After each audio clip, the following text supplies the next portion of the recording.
सरकारी अधिकारी DM CO पर सीधे केस क्यों नहीं करते? आपके मन में ऐसा सवाल आता होगा कि जब कभी भी किसी सीओ के द्वारा जिनका जमाबंदी कायम है उसके बाद भी उनका केवाला होने के बाद फिर दोबारा जमाबंदी नहीं हो पाती, या तो जो ज़मीन बहुत सालों से उसे आप अपने कब्जे में रखें फिर भी वह कहीं न कहीं गैर मजरूआ आम हो जाता है।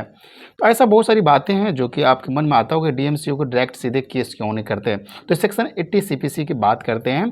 क्या आप डीएम सीओ या किसी भी सरकारी अधिकारी का सीधे मुकदमा उनके ऊपर ठोक सकते हैं कि नहीं? यह मन में आपका सवाल है। अगर आप ऐसा करते हैं तो कोर्ट आपके केस को पहली सुनवाई में खारिज कर सकता है। राइट? नमस्कार दोस्तों, स्वागत है आपका इस वीडियो में। और मैं ये नया वीडियो लेकर आया हूँ। मैं हूँ अधिवक्ता जयशंकर प्रसाद निराला, और आज हम सीपीसी की धारा 80 के उस बेहद ज़रूरी नियम को समझेंगे जो हर वकील, कानून के छात्र और आम नागरिक को जानना चाहिए। मैं हमेशा कहता हूँ कि हमेशा वीडियो जो होती है वो शिक्षाप्रद वीडियो है। आप भी जागरूक बने रहिए ताकि आप समाज में किसी को कभी छोटी सी सलाह दे सकते हैं, छोटी सी सलाह। राइट? और आपको यदि कभी भी इस तरह की समस्या आती है तो ज़रूर किसी अधिवक्ता से ही सही सलाह लें। दोस्तों, जब दो आम लोगों के बीच विवाद होता है तो हम सीधे कोर्ट जाकर केस फाइल कर सकते हैं, लेकिन अगर विवाद सरकार, डीएम या सीओ के साथ उनके सरकारी कामकाज को लेकर हो तो नियम अलग है। सीपीसी यानी सिविल प्रक्रिया संहिता की धारा 80 स्पष्ट रूप से कहते हैं कि आप सरकार या किसी भी सरकारी अधिकारी को बिना 2 महीने यानी 60 डेज यानी 60 दिन का एडवांस लीगल नोटिस दिए केस दायर नहीं कर सकते, ऐसा सीपीसी कहता है। आखिर यह नियम क्यों बनाया गया? कानून ने यह 2 महीने का समय इसलिए दिया है ताकि सरकारी अधिकारी अपने नोटिस को पढ़े, अपनी गलती पर विचार करे। क्योंकि गलती कई तरीक़ा से हो सकता है कि कभी अनजान में हो जाए, या तो हो सकता है कभी जो टाइप करने के कारण टंकन एरर जो बोलते हैं वो कहीं ना कहीं हुआ हो।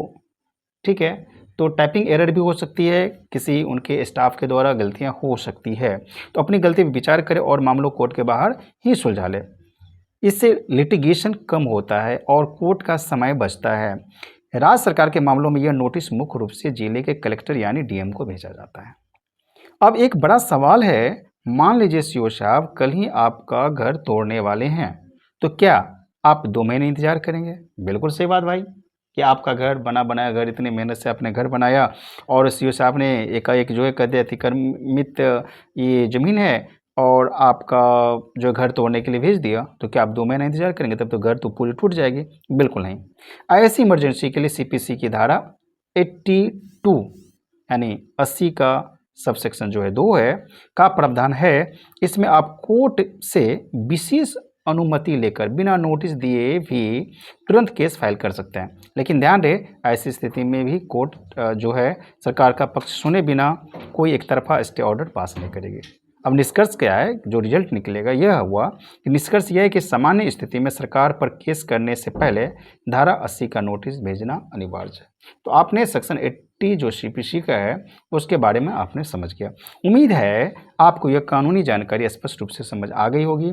आप यदि ऑल इंडिया बार एग्जामिनेशन की तैयारी कर रहे हैं और एलएलबी के स्टूडेंट हैं, छात्र प्रैक्टिस कर रहे हैं या नए वकील हैं, तो यह महत्वपूर्ण विषय है। वीडियो अच्छी लगी हो तो लाइक करें, शेयर करें और चैनल को सब्सक्राइब करना मत भूलें। मिलते हैं अगले वीडियो में एक नई कानूनी विषय के साथ। धन्यवाद। जय हिंद, जय भारत।